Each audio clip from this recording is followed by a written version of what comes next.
anumang industriya o antas ng panunungkulan. Ang bawat manggagawang Pilipino ay bahagi ng pagbabago.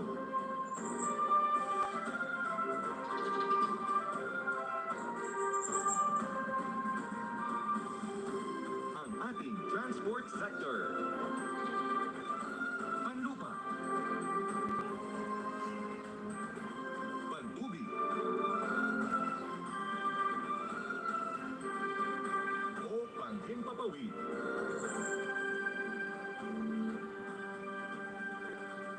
Ang ating ligtas na paglalakbay ay hatid ng ating transport sector.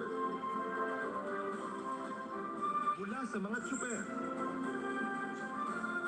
piloto, at flight attendants, o mga seafarers, at kapitan ng barko. Ang kanilang husay at galing ay katuwang natin sa paglalakbay tungo sa maunlad na bukas.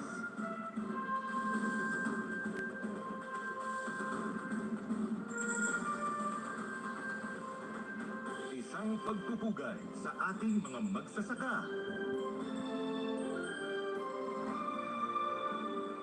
at mangingisda.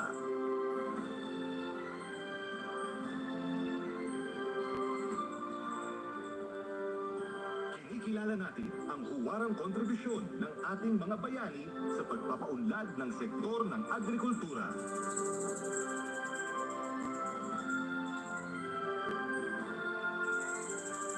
Ang ating likas na yamang lupa at karagatan.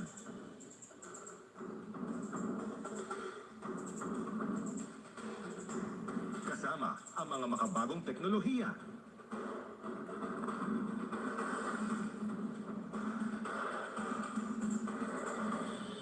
Isang masaganang kinabukasan para sa agrikultura at matibay na seguridad sa pagkain ang naghihintay sa atin.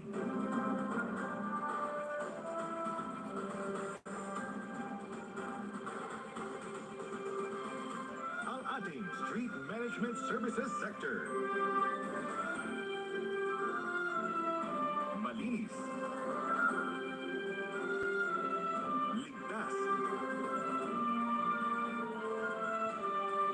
at maayos na mga kalye at lansangan. Hatid ng ating mga kababayan sa serbisyo.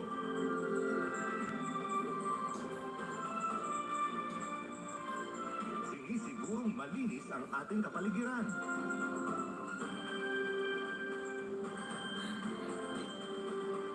Maginhawa ang daloy ng trapiko.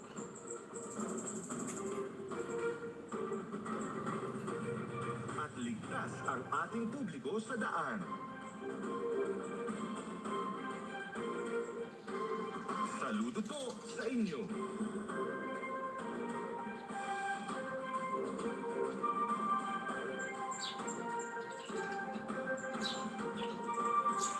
Ang ating construction industry. To read the joint resolution from the Senate and House of Representatives, Senate President Vicente Tito Soto III.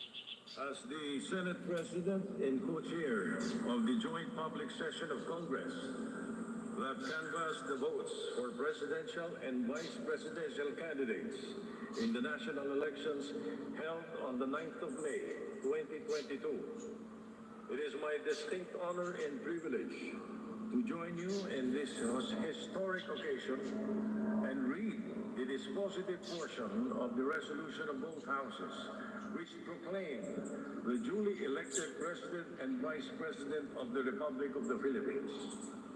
The dispositive portion of the said resolution reads as follows. Resolved further to declare that candidate Ferdinand Bongbong Marcos Romualdez Marcos Jr. and candidate Sara Zimmerman Duterte received the highest number of votes cast for President and Vice President respectively in the national elections held on the 9th of May 2022 and by virtue thereof to proclaim Ferdinand Bongbong Romualdez Marcos Jr. as the duly elected President of the Republic of the Philippines and Sara Zimmerman Duterte as the duly elected Vice President of the Republic of the Philippines.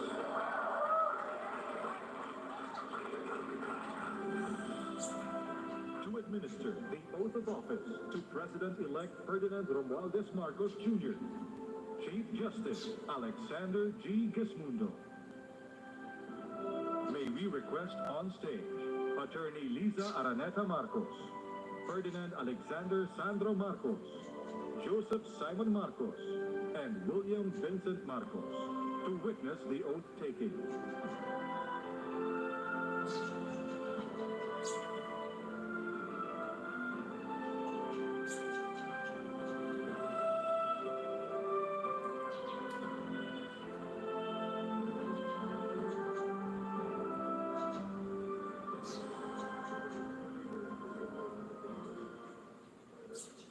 Mangyaring taas ang kanang kamay at likain ang mga sumusunod.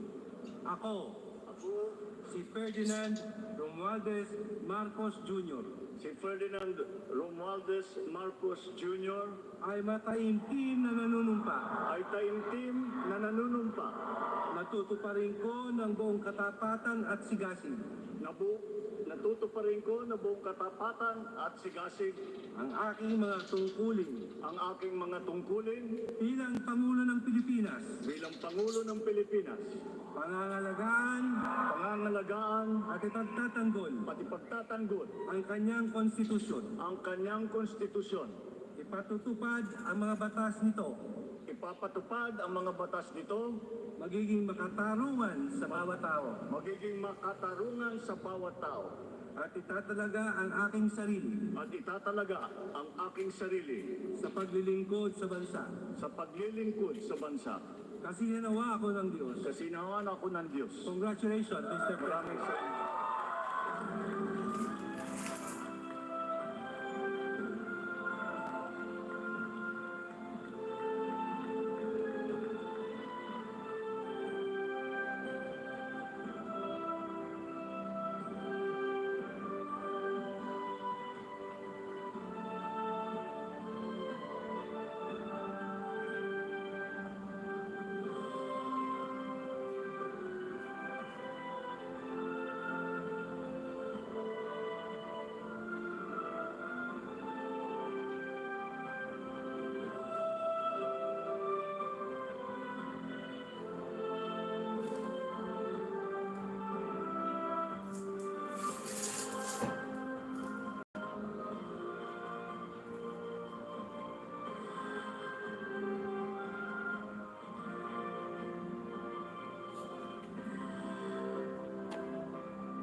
President of the Republic of the Philippines, President Ferdinand Romualdez Marcos Jr.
His Excellency David Hurley, Governor General of Australia, and First Lady Linda Hurley, Their Excellencies, Special Envoys, and Heads of Delegations, His Excellency, Most Reverend Charles John Brown, and the esteemed members of the Diplomatic Corps, Vice President Sara Duterte,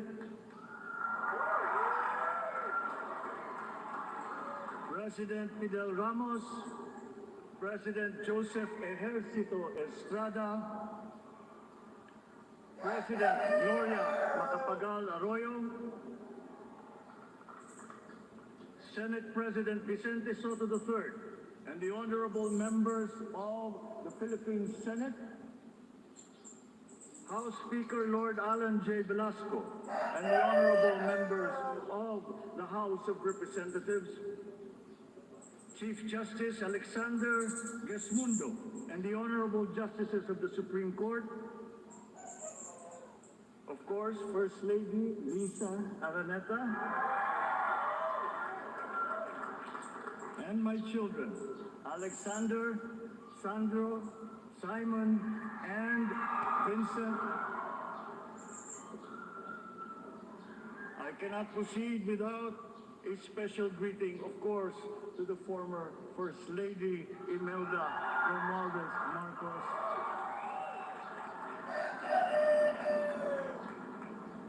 Other distinguished guests, ladies and gentlemen, my friends, ang aking minamahal na mga kababayan, magandang tanghali po sa inyong lahat. This is a historic moment for us all. I feel it deep within me.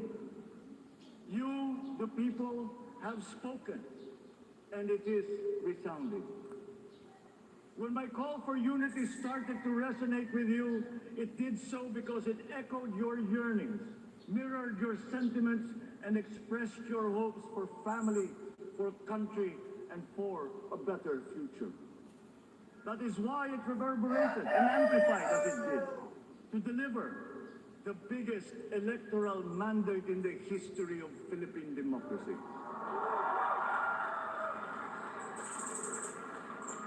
By your vote, you rejected the politics of division. I offended none of my rivals in this campaign. I listened instead to what they were saying. And I saw little incompatibility with my own ideas about jobs, fair wages, personal safety, and national strength, and ending want in a land of plenty. I believe that if we but focus on the work at hand and the work that will come to hand, we will go very far under my watch. You believe that too. At pinakinggan ko ang tinig ninyo na ang sinisigaw ay pagkakaisa, pagkakaisa, pagkakaisa. We will go farther together than against each other, pushing forward, not pulling each other back, out of fear, out of a misplaced sense of weakness. But we are the furthest from weak. The Filipino diaspora flourishes even in the most inhospitable climes, where they are valued for their quality. The changes we seek will benefit all and will shortchange no one. I was not the instrument of change. You were that. You made it happen. I am now. You picked me to be your servant, to enable changes to benefit all. I fully understand the gravity of the responsibility that you've put on my shoulders. I do not take it lightly, but I am ready for the task. I will need your help. I want to rely on it, but rest assured I do not predicate success on the wide cooperation that's needed. I will get it done. I once knew a man who saw what little had been achieved since independence in a land of people with the greatest potential for achievement, and yet they were poor. But he got it done, sometimes with the needed support, sometimes without. So will it be with his son. You will get no excuses from me.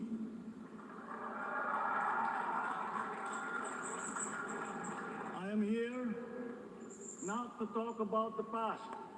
I am here to tell you about our future. A future of sufficiency, even plenty, of readily available ways and means to get done what needs doing. By you, by me. We do not look back, but ahead. Up the road that we must take to a place better than the one we lost in the pandemic. Shoutout po, Yanalyn. Nanonood po tayo ng panunumpa at pagsasalita ng ating Pangulo. Indeed, ours was the fastest growing economy in ASEAN by ways now outdated. We shall be again by a radical change in the way the world must now work to recover what we have lost in that fire and move on from there. We face prospects of the spread of the war abroad, of which we are totally blameless. We seek friendship with all. But countries like ours will bear the brunt of it. And if the great powers draw the wrong lessons from the ongoing tragedy in Ukraine, the same dark prospect of conflict will spread to our part of the world. Yet, there is more out there. Like going forward by new ways of doing that the pandemic forces to adopt. A stronger resilience, quicker adaptability. They are our best prevention. They are our best protection.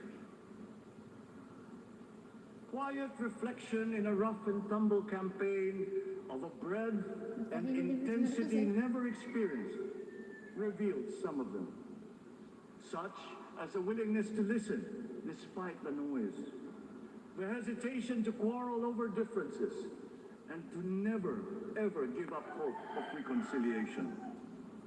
These gave me the peace to ponder deeper. There are hints of a road not taken that could get us out of here quicker, to something better, something less fragile. There is also what you, the people, did to cope. But this time empowered by new techniques and more resources. You got by, getting some of what you needed with a massive government help. And for this, I thank my predecessor for the courage of his hard decisions. Hello But po, there is a shout way out. to put more means and choices in your hands. I trust the Filipino. Imagine how much more you'd achieve if government backstops instead of dictating your decisions. Always there to pick up when you fall, giving what you need to get past a problem. Imagine if it invested in your self-empowerment to bring it closer to taking on whatever challenges come. Imagine a country that, in almost every sense, is you. Now imagine what you and government can achieve together. We did it in the pandemic. We will do it again. But again, I will not predicate my promise to you on your cooperation. You have your own lives to live, your work to do, and there too I will help. Government will get as much done alone without requiring more from you. That is what government and public officials are for. No excuses, just deliver. It was like that once upon a time. I did not talk much in this campaign. I did not bother to think of rebutting my rivals. Instead, I searched for promising approaches better than the usual solutions. I listened to you. I did not lecture you who has the biggest stake in our success. And the forthcoming State of the Nation will tell you exactly how we shall get this done. In this fresh chapter of our history, I extend my hand to all Filipinos. Come, let us put our shoulders to the wheel and give that wheel a faster turn to repair and to rebuild and to address challenges in new ways to provide what all Filipinos need, to be all that we can. We are here to repair a house divided, to make it whole, and to stand strong again in the Bayanihan way, expressive of our nature as Filipinos.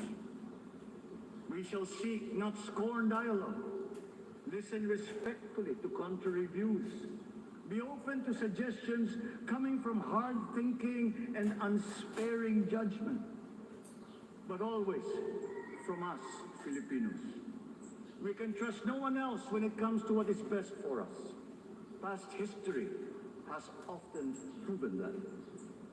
Solutions from outside divided us. None deepened our understanding.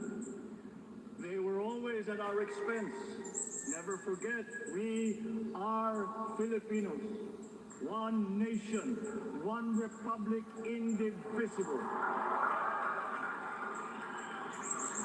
We resisted and never failed to defeat foreign attempts to break up our country in my father's watch. His strongest critics have conceded that. So let us all be part of the solution that we choose. In that lies the power to get it done. Always be open to differing views, but ever united in our chosen goal. Never hesitating to change it, should it prove wanting. That is how agile, resilient republics are made. Our future we decide today. Yesterday cannot make that decision anymore, nor can tomorrow delay it. The sooner we start, the surer and quicker the prospect of achieving our future. These are troubling times. What's happening to others can happen to us, but it will not. We see what's happening. We are witness to how it is being stopped, and we have seen the glory that crowns struggle against all odds. Giving up is not an option. We've been through times of bitter division, but united. We came through to this when it shall begin again, but better.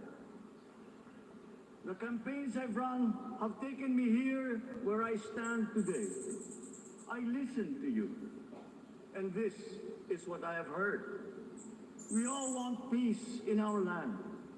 You and your children want a good chance at a better life in a safer, more prosperous country.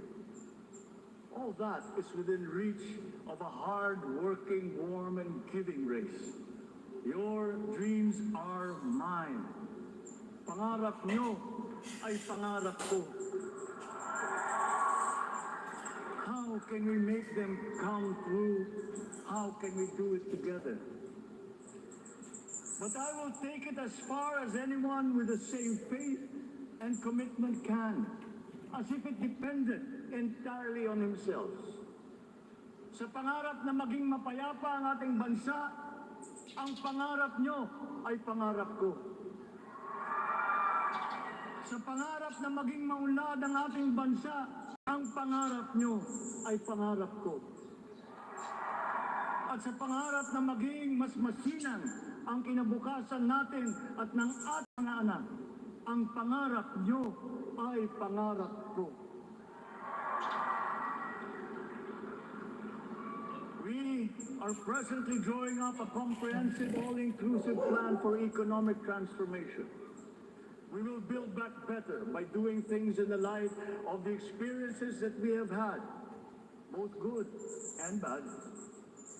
It doesn't matter. No looking back in anger or nostalgia. In the road ahead, the immediate months will be rough, but I will walk that road with you. The pandemic ravaged bigger economies than ours. The virus is not the only thing to blame. What had been well built was torn down. We will build it back better. The role of agriculture cries for the urgent attention that its neglect and misdirection now demands. Food self-sufficiency has been the key promise of every administration. None but one delivered.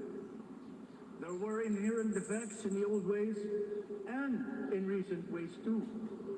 The trade policy of competitive advantage made the case that when it comes to food sufficiency, a country should not produce, but import what other countries make more of and sell cheaper. Then came Ukraine. The most vulnerable when it comes to food are the countries furthest away from the conflict, those bearing no blame for provoking it. Yet they face the biggest risk of starvation. If financial aid is poured into them, though it never is, there is nothing to buy. Food is not just a trade commodity.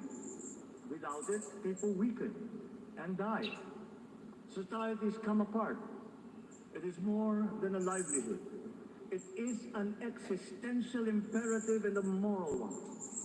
An agriculture damaged and diminished by unfair competition will have a harder time, or will have no prospects at all of recovering. Food sufficiency must get the preferential treatment the richest free trade countries always gave their agricultural sectors. Their policy Hello, boils down to don't do Yanalyn. what we do, Shout out. do what we tell you to. I am giving that policy the most serious thought. If it doesn't change or Hello make po, may galap more shoutout allowances po. for emergencies with long-term effects. There is a parallel problem in our energy supply. Sufficient fossil fuel-free technology for whole economies has yet to be invented. And it is not seriously tried by rich countries.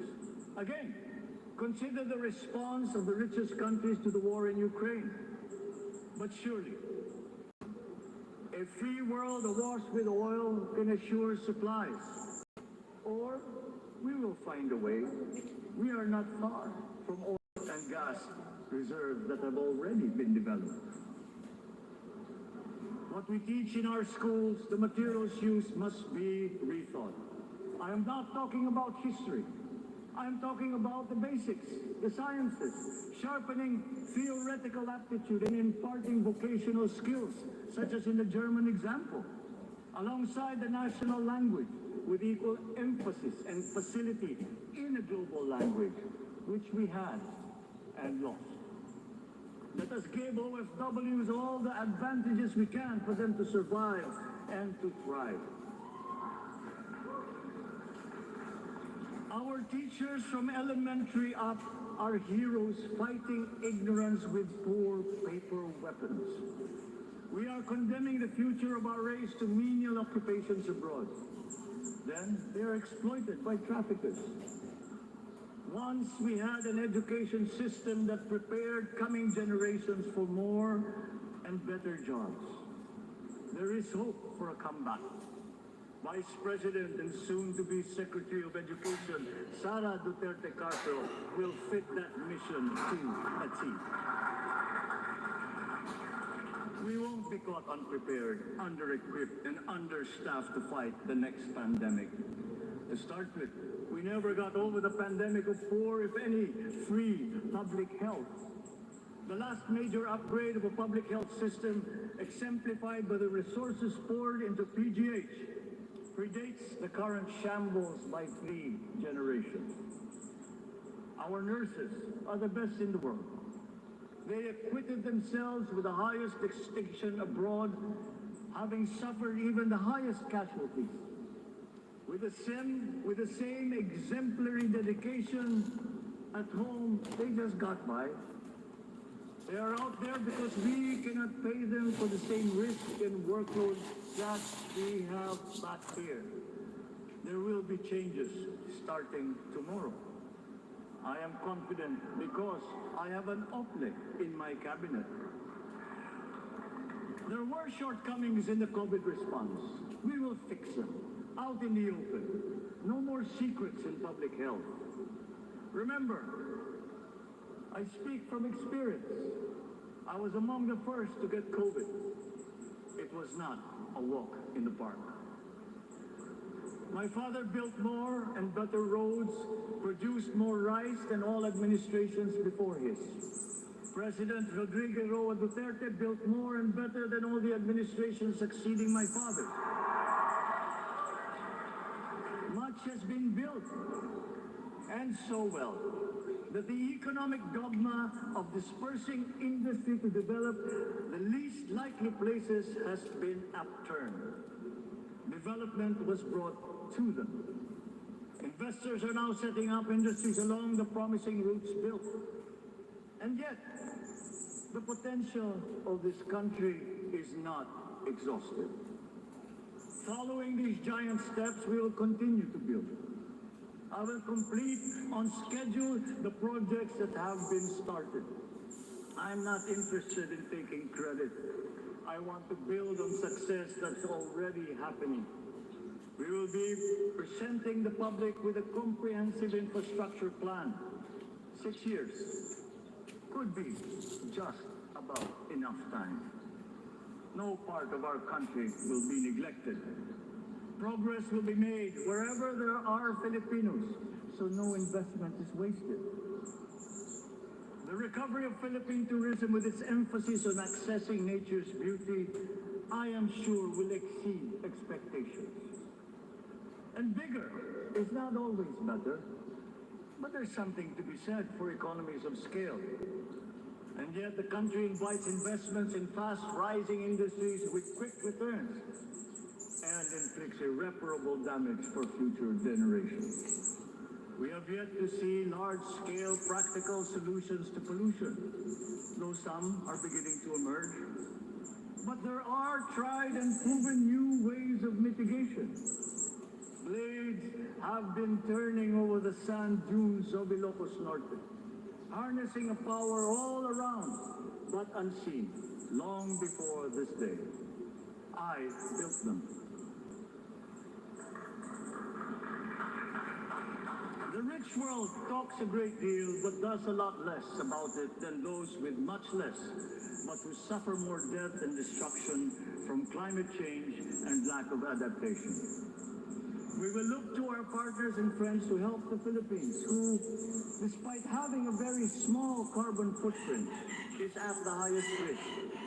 First, spare victims, then help them recover, and move on to lessen the harmful impact of climate change. We too have our part to play. We are the third biggest plastics polluter in the world.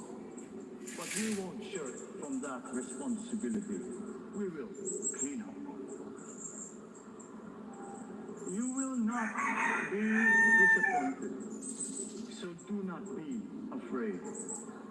With every difficult decision that I must make, I will keep foremost in my heart and in my mind the debt of gratitude I owe you for the honor and responsibility that you have conferred on me. Whatever is in a person to make changes for the better of others, I lay before you now in my commitment. I will try to spare you. You have your other responsibilities to carry.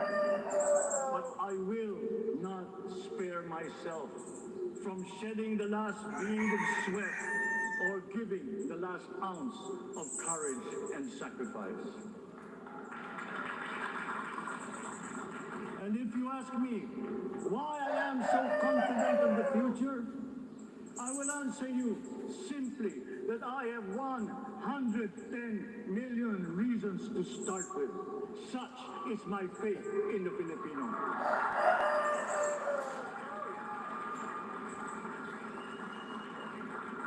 Believe, have hope. The sun also rises like it did today and as it will tomorrow. And as surely as that, we will achieve the country all Filipinos deserve. God bless the Philippines. God bless our work. Maraming salamat po sa inyong lahat. Mabuhay ang Pilipinas. Magandang tanghali po.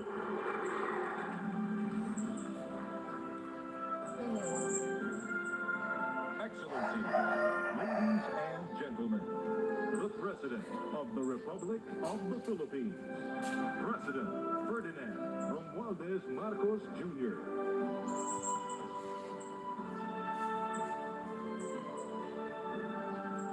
We will now have a photo opportunity with President Ferdinand Romualdez Marcos Jr.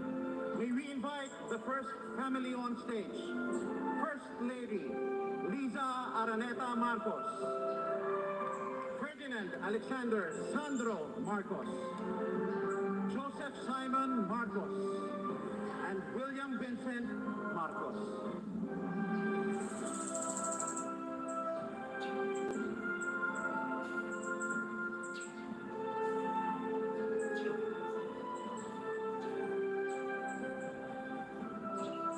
May we now request Vice President Sara Duterte to join the first family.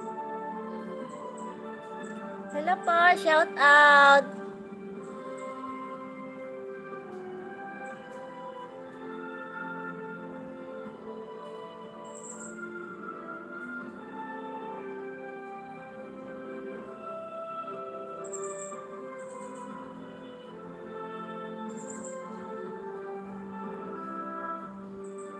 May we now request on stage Chief Justice Alexander G. Gesmundo and Senate President Vicente Soto III to join the first family.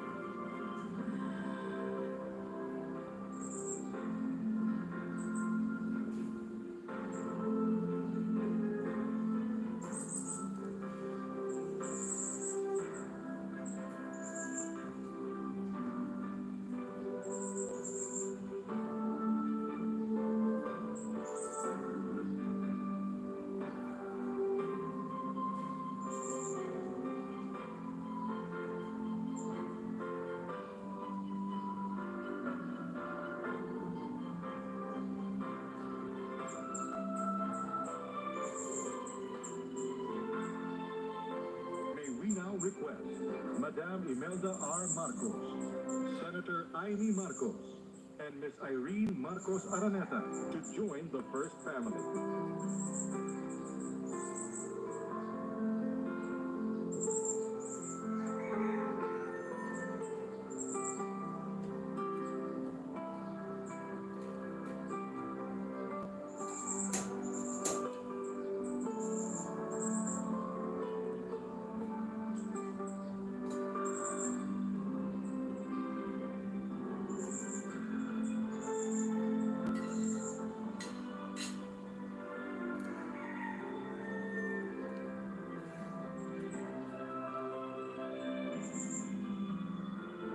Salamat po sa nagtamsak.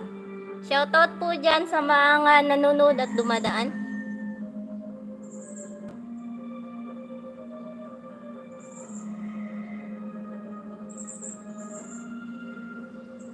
Alas, Nadirosauro, mega love shoutout po.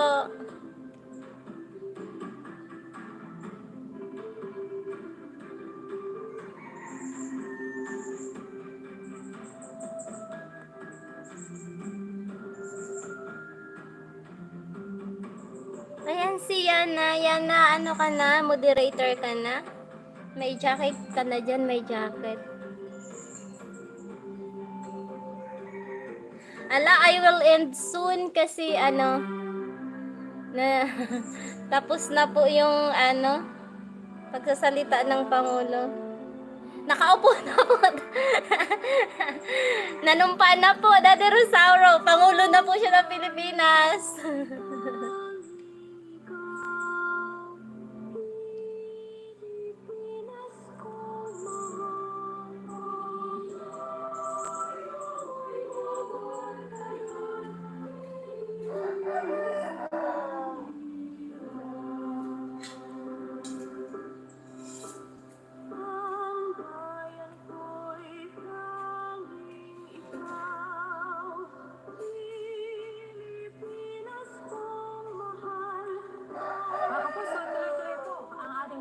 Sa inaugurasyon ni President-elect Ferdinand Marcos Jr., wag po kayong bibitiw. Nagbabalik po kami. Salamat po sa mga nanood dyan at nagtamsak. Mag-i-end na rin po ako kasi patalas na. Salamat po. I-end ko na po yung live ko.